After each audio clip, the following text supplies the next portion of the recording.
একবার শুধু এই রেসিপিটি শিখে গেলে আর বাজার থেকে গোলাপ জামুন মিষ্টি কিনে খেতে হবে না।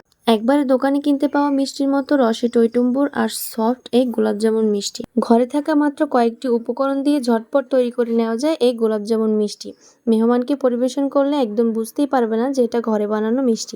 স্ক্রিনে দেখে অবশ্যই বুঝতে পারতেছেন যে মিষ্টিটা কতটা রসালো আর সফট। হ্যালো এভরিওয়ান, আসসালামু আলাইকুম।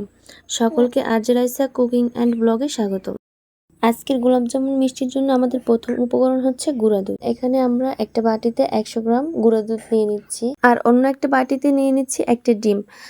ডিমের মধ্যে আমরা স্বাদ মতো অল্প একটু লবণ দিয়ে ডিমটাকে ভালো করে ফেটে নিব। 100 গ্রাম গুঁড়া দুধের জন্য একটা ডিমই যথেষ্ট।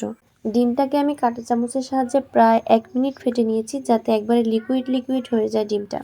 এবার আমি গুঁড়া দুধের বাটিটার মধ্যে 1 চিমটি বেকিং পাউডার আর হাফ চা চামচের মতো ঘি দিয়ে দিব। এইবারে লিকুইড ডিমটা একটু একটু করে গুঁড়া দুধের মধ্যে দিব আর ভালো করে দুধটা মাখিয়ে নিব। একসাথে কিন্তু পুরোটা দেওয়া যাবে না, একটু একটু করে ডিম দিতে হবে আর ভালো করে দুধটা মেখে নিতে হবে। আমি মোট 3 বারে ডিমটা দিয়েছি দুধের ভিতরে, তারপর ভালো করে দুধটা মেখে নিয়েছি। এরকম টাইট একটা ডো হয়েছে।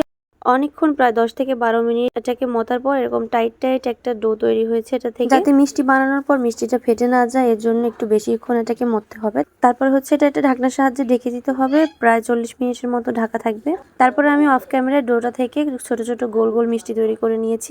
ভুলবশত এটার ভিডিও ক্লিপটা নেওয়া হয়নি, কিন্তু তখন তেমন কোনো কাজ নেই, শুধু হাত দিয়ে গোল গোল করে মিষ্টিগুলো তৈরি করে নিতে হবে, যাতে মিষ্টির গায়ে কোনো ফাটা না থাকে। এরপরে হচ্ছে মিষ্টিগুলো ভাজার পালা। আমি এই কালো কড়াইটা কালো হলো, এটার কিন্তু প্রচুর গুণ আছে। এটার মধ্যে তেল তেমন একটা শোষণ করে না, এই কারণে এটার মধ্যে আমি মিষ্টিগুলো ভেজে নিব।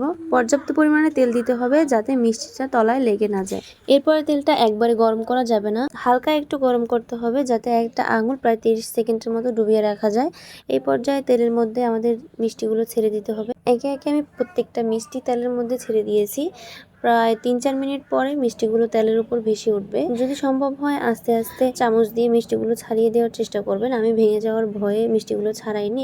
একটু দাগ লেগে গেছে মিষ্টির গায়ে, এটা কোনো সমস্যা না। 4-5টা আস্তে মিডিয়াম লো আছে তেলের মধ্যে, তেল যাতে কোনোভাবে গরম না হয়, একবারে ধৈর্য নিয়ে মিষ্টিটা ভাজতে হবে। যখন মিষ্টির উপরের কালারটা গোলাপ জামুনের কালারের মতো হবে, একটু লাল লাল কালার হবে, তখন মিষ্টিটা ভাজা হয়ে যাবে।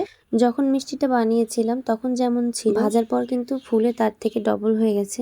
মিষ্টির উপরে যখন পারফেক্ট কালার চলে আসবে, মিষ্টিটা যখন ফুলে দ্বিগুণ হয়ে যাবে, তখন ওই পর্যায়ে আমরা মিষ্টিটা তেল থেকে উঠিয়ে ঠান্ডা করে নিব। এরপর হাঁড়ির মধ্যে আমরা 1 কাপ চিনি আর 2 কাপ পানি দিয়ে একটা শিরা তৈরি করে নিব। শিরাটা যখন ফুটে উঠবে, তখন মিষ্টিগুলো একে একে শিরার মধ্যে ছেড়ে দিব আর প্রায় 2-3 মিনিটের মতো এরকম ফুটিয়ে নিব শিরার মধ্যে। তারপর চুলাটা বন্ধ করে 1 ঘন্টার মতো রেস্টে রেখে দিব। এতে করে মিষ্টিটা শিরা খেয়ে আরেকটু ফুলে উঠবে, আর 1 ঘন্টা পরে পরিবেশন করব।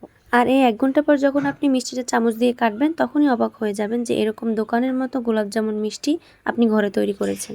এই ভিডিও থেকে যদি সামান্যতম উপকৃত হয়ে থাকেন, তাহলে অবশ্যই চ্যানেলটি সাবস্ক্রাইব করবেন। দেখা হবে অন্য কোনো ভিডিওতে নতুন কোনো রেসিপি নিয়ে।